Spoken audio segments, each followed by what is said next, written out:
Fernando Alonso is absolutely fuming, and you can't blame him.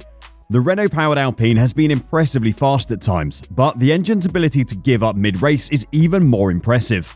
History has repeated itself as the regulations have changed. Perhaps we should have all seen Renault's engine problems coming. How toxic has Alonso's relationship with Alpine become? And what is it that has finally pushed him over the edge?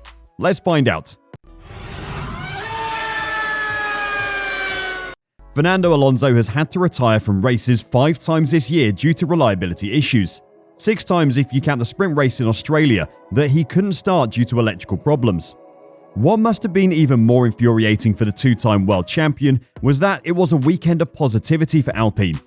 They were publicly saying they see themselves as favourites to secure 4th in the Constructors' Championship as the 2022 season draws to a close, with sporting director Alpine convinced the A522 is now a quicker car than the McLaren MCL36.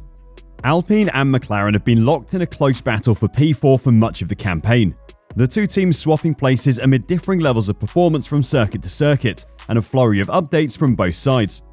After 20 of 22 races, it's Alpine who hold a 7-point advantage, and while Alpine expects the scrap to go down to the season-ending Abu Dhabi Grand Prix, he thinks the advantage lies with his team.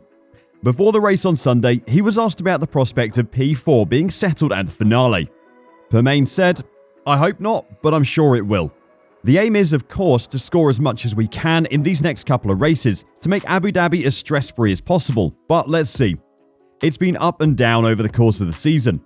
I'd like to think, well, we have got the upper hand. We've got a quicker car and we're ahead in the points, so we're going to do it." Before the race, Alpine had an 11-point lead that they really should have extended further. McLaren's Norris and Ricciardo qualified 8th and 11th respectively, with the Alpine splitting them in 9th and 10th. Fernando Alonso managed to improve from 10th to a comfortable 7th place before his engine dropped a cylinder, going from a V6 to a V5 during the final stint, and he fell to 9th. The engine then failed completely 8 laps from the end of the race. Fernando's reaction was as scathing as you would expect. Considering how he did the dirty on them earlier this season though, we aren't sure they would have cared. Before we check out the reaction, let me tell you about Established Titles, an incredible company that's preserving the natural woodlands of Scotland and helping with global reforestation. This amazing last-minute gift makes you the owner of 1 square foot of land in Edelston, Scotland, and Established Titles plants a tree with the global charities One Tree Planted and Trees for the Future. Saving the planet is obviously amazing, something Alpine definitely aren't doing with how many engines they go through. But this gift does something even better. There is an old Scottish tradition of calling landowners lairds, which is lord or lady to those of you who don't live in 15th century Scotland. By gifting someone land in Scotland, you give them the right to call themselves a lord or lady, and they get a certificate to prove it. You can add lord or lady to your credit card, plane tickets, or even your FIA super license. You do have one, don't you? The first 200 people who purchase a title pack using our link will get their plot pretty much directly next to mine. Oh yeah, by the way, I'm a lord now and I expect you to refer to me by that title in the comments.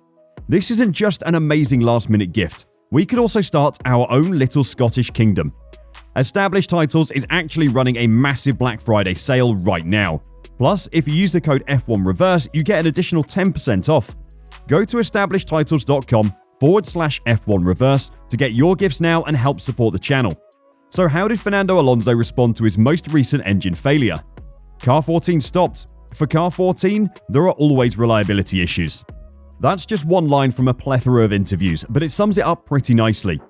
Alonso's 6 retirements is equaled only by the Alfa Romeos, who've suffered the most from the awful engine that Ferrari have created this season. This was his 3rd engine-related failure in 7 races since the summer break. Just in case we all underestimated how much of an impact the Alpine reliability issues were having for him, Fernando has helpfully been keeping track. I think I lost 60 points this year, so we add another 6, so it's around 66. And obviously all the others benefit, so everyone scores 2 more than what they should, he said. 66 points would have jumped him up to a very, very comfortable 7th place in the Drivers' Championship. In the Constructors' Championship, Alpine could not turn up to any more races and still easily secure 4th place. He continues by saying, "It's just amazing that only 1 or 2 cars retire every race, and it's always Car 14. I've blown up 5 engines this year, plus the problem in Australia in qualifying, and in Austria I didn't even start the race because it was a blackout. That problem in Australia was a hydraulics issue that made him crash late on in qualifying, during what would have been a pole position lap. That race in Australia will be the one that hurt the most, because with Verstappen and Sainz retiring, Fernando was easily fast enough for a podium, if not a race win. I think in 19 races, more or less in 50% of the races, we didn't score the points we deserved. Nothing we can do now. Alpine's reliability record has been poor in 2022, but this is not a huge surprise to the team, as it has consciously adopted an aggressive approach with its engine. As has been documented many times, Alpine overhauled its engine for 2022, ahead of a specification freeze that locks in performance until the end of 2025. Alpine's deliberate strategy was to focus on performance, and then work on reliability, as changes can be made to the engine homologation if it is to fix problems. This is something that's happened to Alpine in the past, or I guess Renault. They are the engine manufacturer even if the car's brand name has changed. From 2010 to 2013, Red Bull won 4 drivers' and constructors' championships using a Renault engine. Then, in 2014, the regulations changed to the V6 turbo hybrid engines, and the new Renault engine was awful, for the same reason as the current one is. It just kept breaking down. It was so bad that the man who had won those 4 drivers' championships, Sebastian Vettel, left the team. This time round, it's Fernando Alonso leaving a Renault-powered team that has had piss-poor reliability all season. It's funny how history repeats itself sometimes. Alonso continues to emphasize that the reliability problems fall on his car more than Ocon's. He said he hasn't known unreliability like it since he drove Honda's first V6 engine turbo power unit at McLaren in 2015. It was notoriously prone to failures, and the many engine parts changes led him to receive huge grid position penalties. In the first year of Honda, we had like 72 places grid penalty at the end of the year, so something like that, he said. But the thing in Honda is that both cars were stopping. This year, there's only car 14 stopping. That is something Ocon objects to. He feels he's had his own issues, including a water pressure problem that had to be managed late in the race here, but he has only suffered 2 retirements this season. Is Alonso's claim that Alpine are sandbagging his season true? Definitely not. The team are desperate to secure that 4th place in the Constructors' Championship, and ruining your best driver's race every now and then is not the way to do it. Alonso definitely has been the best driver this season as well. If it wasn't for his retirement, he would be dominating Ocon in the Drivers' Championship. Alpine continues to assert that Alonso has simply suffered from the luck of the draw with his reliability problems.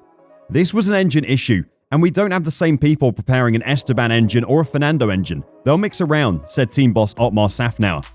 The probability of this happening isn't 0, so it can happen, but it is lower to always happen on one side or the other.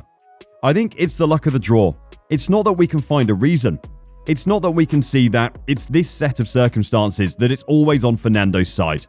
Asked how his car would do in Brazil, the next race in 2 weeks' time, Alonso gave an answer that perfectly sums up his current feelings about the Alpine team. "I don't care," he said. "I'll just go there, drive as fast as I can, go to Abu Dhabi and celebrate with the team our last race, and then fly back home." Well, he won't be going straight home actually. At the Pirelli tyre test on the Tuesday after the season finale, he'll get his first drive in an Aston Martin. But you get the point. After the post-race party on the 20th of November, Fernando will be washing his hands of Alpine. His 2-season return to Formula 1 with the French outfit has been incredibly disappointing, and not because of his driving. Hopefully, Aston Martin can look after the legendary driver a little better. What's your opinion on Alonso's scathing comments? Let us know in the comments section down below, and until next time, drive safe and bye for now.